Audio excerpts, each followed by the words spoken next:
Okay, we're gonna work a little bit on finding where the first and the fifth is and playing around with it a little bit. So if you're not the type that wants to do literally chords, you could figure out your melody and then apply the first and the fifth depending where you want. But one important thing to know is, where is it? You're not going to always be using C and G for every single thing you play, because you're not going to always be in this. You're not going to always be in here. You're sometimes going to be.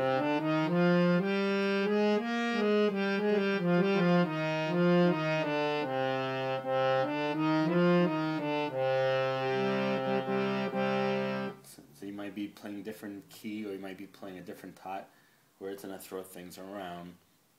Always within that scale, of course, you have this, but you might be playing in a key of F or G. All those things make a difference. So you want to start to pretty much memorize where your first and your fifth is. One thing is, if you know the formula to scale degree, you could always figure it out, and then you get it locked into your memory.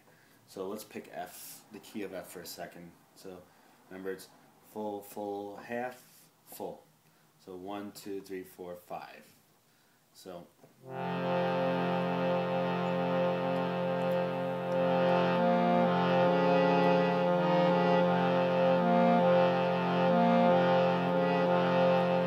remember, you can move that F to here.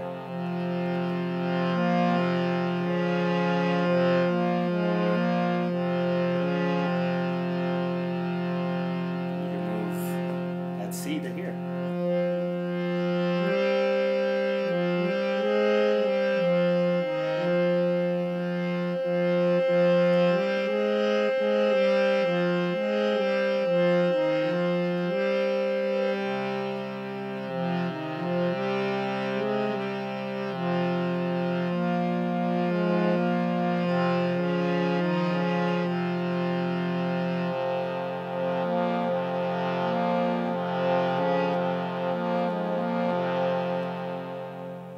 That's just an example, playing a melody, holding down either the F or the C.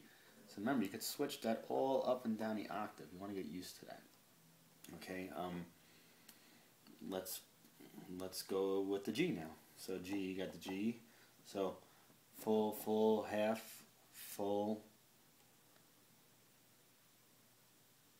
full, half, full, right? So you got, within the G, you got full, full, half, so, and then full. So it'd be G and D.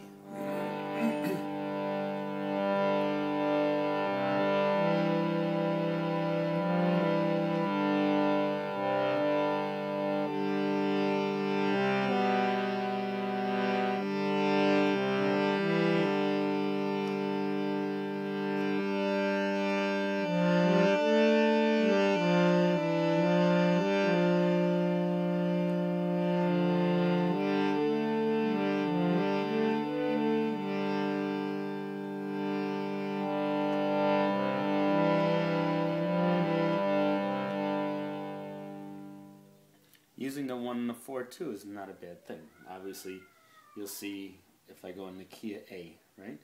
So from here, full, full, half, full, right? So I'd go 1, 2, 3, 4, 5. So if you hold A, so that's A and E.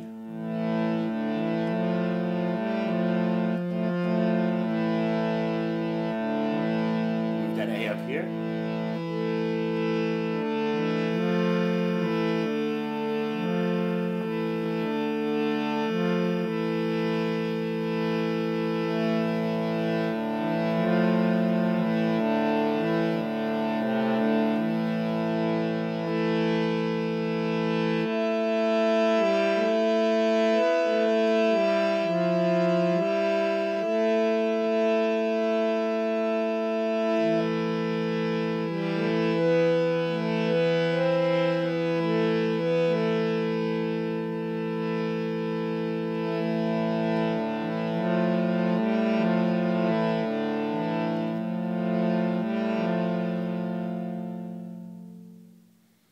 So you could pretty much go anywhere with that.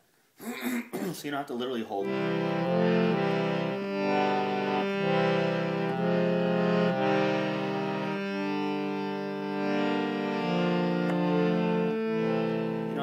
always do chords. If you have a melody to something, as long as you know where the first and the fifth, you could always move back and forth between the first, the fifth, and the fourth as a drone.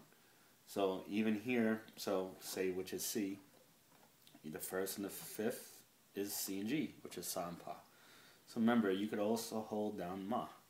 So you got 1, 2, 3, 4, 5. So these two keys and this could alternate with your drones. So let's play around with that a little bit.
There's a lot of stuff you could actually do. Of course, Krishna Das really doesn't use any real chords. You just called a power chord, which is having the first and the fifth. You could always mix up the first, the fourth, and the fifth as a drone. For here, for instance, you got again 1, 2, 3, 4, 5. So here I'll hold the fourth.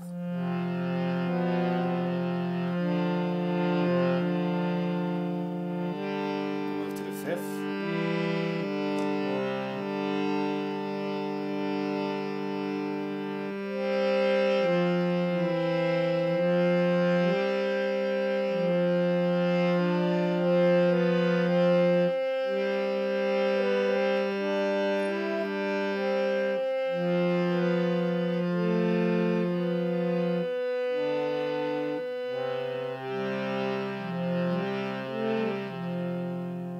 Kind of gets to the point where it's like whatever you like the way it sounds, and you have something that's really supporting everything, that's all that counts. I mean, I have a chant where I'm holding literally this the whole time, and I have other ones where I'm moving around. So for instance, Om Shri Mama Jijima, Om Shri Mama Jijima, Om Kali Ma Kali Ma, Om Kali Ma Kali Ma. So I'm holding F the whole time. Next one, I have a Krishna Das's Jaya Bhagavan. I'm moving the drone all over the place. Jaya Bhagavan, Jaya Bhagavan.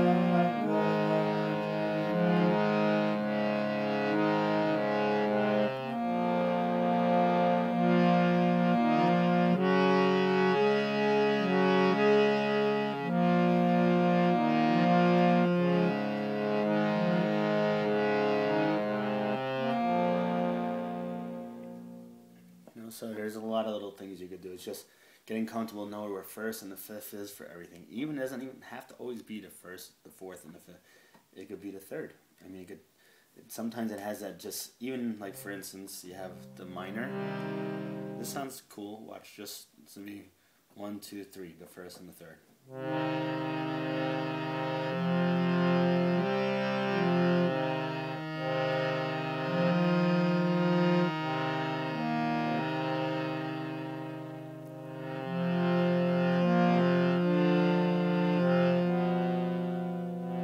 That eerie sound is not a bad sound. Just it depends if that connects with what you're playing and your chant. If you have a little moment where you want to be like really gripping you or haunting or anything, that's okay. That's okay. So hopefully that helps you out. All right, Jai Ma.